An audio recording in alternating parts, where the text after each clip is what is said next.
At what age did you discover this is the correct way to open a bag of Doritos? I'm going to set these Doritos aside here, nicely separated. And now, we're going to start preparing our recipe. We're going to assemble a delicious snack. For that, I start by placing one slice of ham on the counter or a plate. Then I add the mozzarella cheese on top. I'm using exactly 3 slices here, evenly spaced. I've already added the 3 slices of cheese.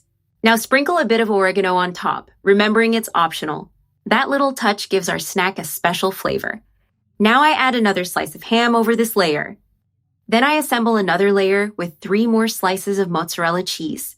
Making sure everything is nicely aligned, I added the 3 slices again and over them. Sprinkle a bit more oregano to enhance the flavor. I finish with 1 more slice of ham. Just like we started with ham, we'll also finish with it. Now it's time to trim the edges so the snack has a neater and more uniform look. We remove the excess that sticks out from the sides. Then I carefully cut it in half to divide it into equal parts. And I cut it once again, forming smaller and well-proportioned portions. They'll look like this, ready to bread. A simple, quick process that gives a delicious, crunchy texture. Here I have 2 eggs in a bowl. I'm going to beat them well. Beat the eggs until they're nicely mixed. Now I take one of the snacks we prepared and start the breading process. First, I coat it with starch. It can be cornstarch or all-purpose flour, whichever you prefer.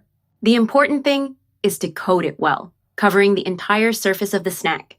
Then I dip it into the beaten eggs, making sure it's completely covered. I remove the excess egg and finish breading with crushed Doritos.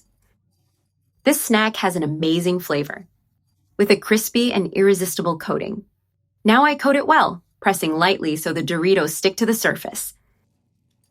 It'll look like this, well breaded and neat. I set it aside on a plate to fry later. I repeat the same process with all the other snacks we prepared. I've breaded them all and took the opportunity to make a slightly larger batch. Now I bring everything closer to the stove. I've already added the oil to the pot to heat it up. Once the oil is nice and hot, just start frying the snacks. Carefully let it fry on one side until golden brown. Then flip it to brown the other side as well.